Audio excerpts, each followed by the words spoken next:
Hi everyone, my name is Lydia and this is what I wish they taught me about econometrics and introduction.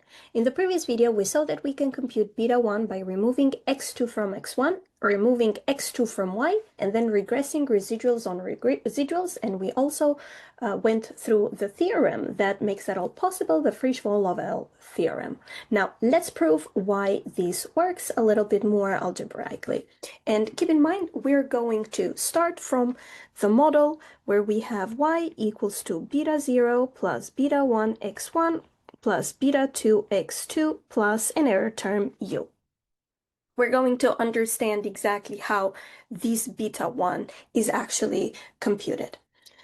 We started from the very first step, which was residualizing x1. We knew that x1, in order to be residualized, we had to run a regression of x1 on x2. The moment that we estimate through OLS, this model that we have in here, we're going to have that x1 residualized, this x1 tilde that I'm calling, is going to be equal to the v hat, to the literal residual, which is at the same time x1 minus the true x1 minus what you have estimated in here as gamma 0 plus gamma 1 x2.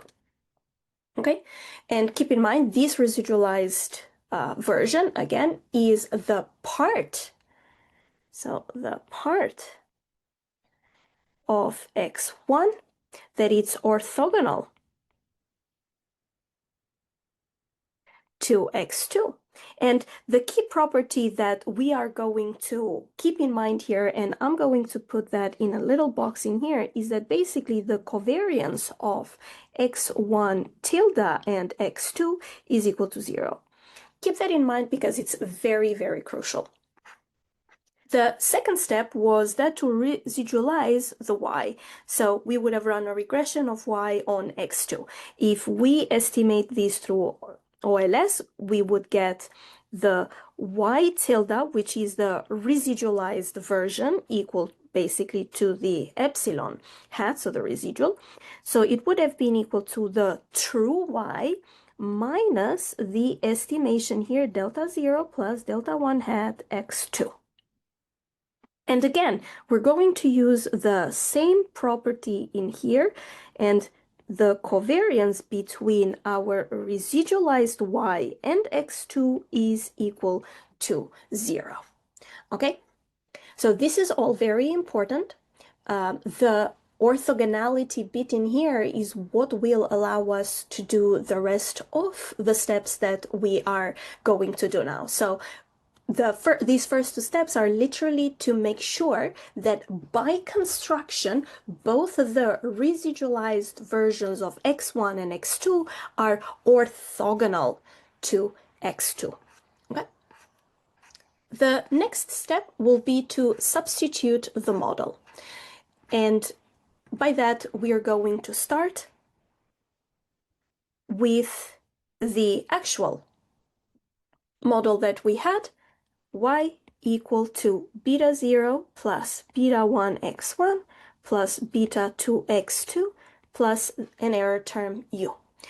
So we now have an expression for x1 from the first step, because we know that x1 is equal to the residualized version, so the residual, plus the part explained by x2. Okay, so in that case, it means that now we can substitute the entire model in here and write y is equal to beta 0 plus beta 1 times x1 tilde plus gamma 0 hat plus gamma 1 hat x2, and then we also have beta 2 x2 plus the error term. If we distribute the bracket, so we're going to be left with beta 0 plus beta 1 x1 tilde plus beta 1 delta 0 plus beta 1 gamma 1 x2 plus beta 2 x2 plus u. We're going to do a little bit of a algebraic trick in here. So the beta 0 is going to be gathered or put together with the other constant. And then we've got x2 in both of these terms. So we're going to factorize that. And the last model that we're going to see is beta 0 plus beta 1 gamma 0 plus beta 1 x1 tilde plus beta 1 gamma 1 plus beta 2, all multiplying x2 plus the error term. Okay? So in here, keep in mind that what is happening is simply rearranging the initial y based on the new residualized formula that we got for the x1.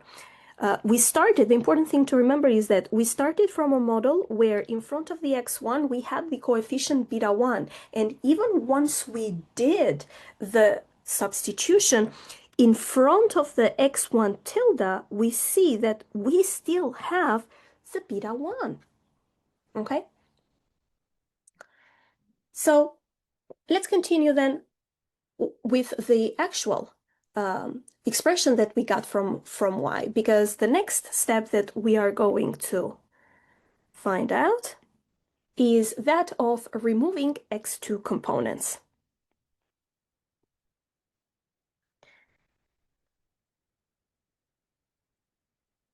Okay. We know that from what we regressed for the y, we know that the residualized y tilde is the true y minus delta hat 0 minus delta hat 1 x2. Okay?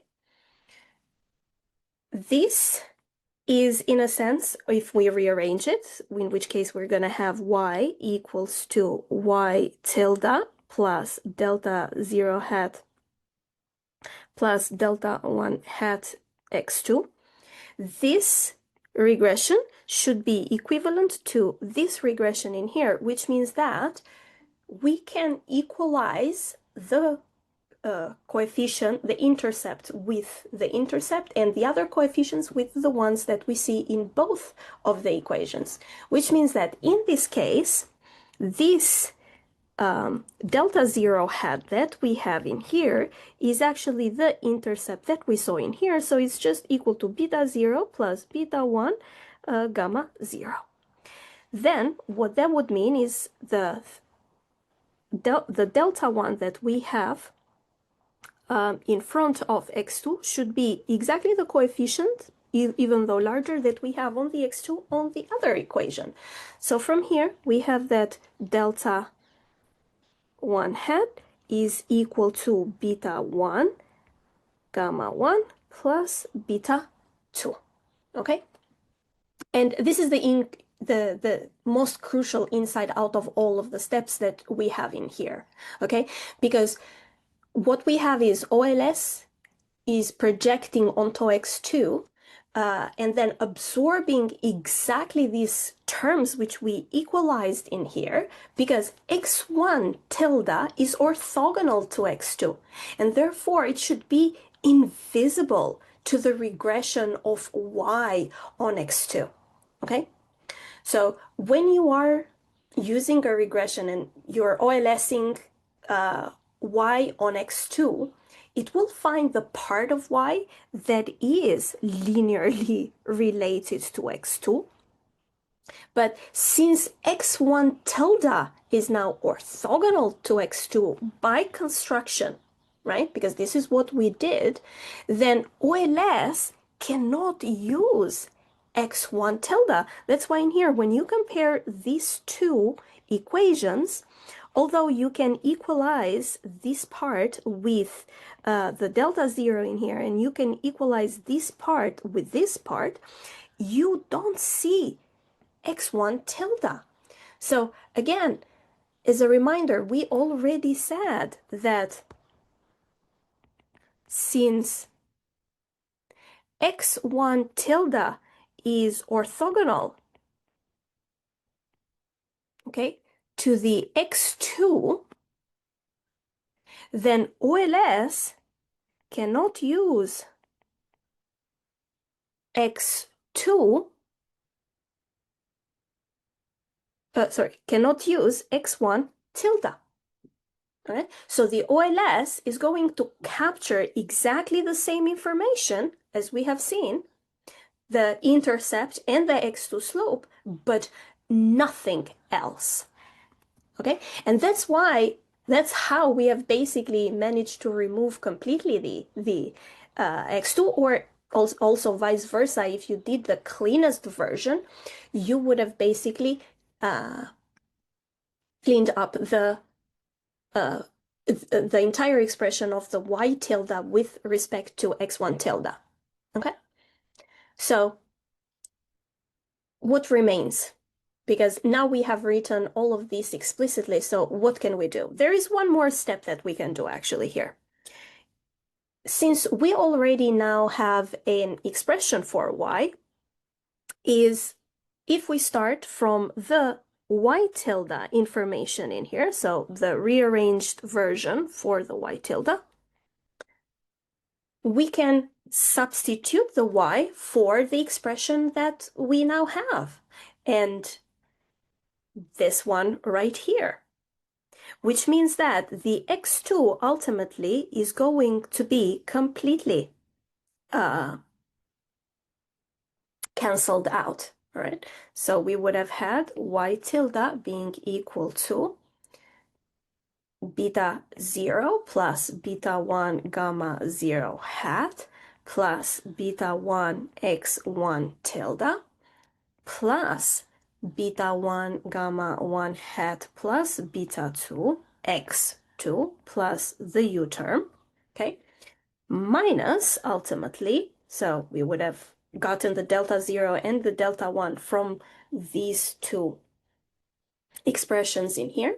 So beta 0 plus beta 1 gamma 0, and then minus beta 1 gamma 1 hat plus beta 2 x2.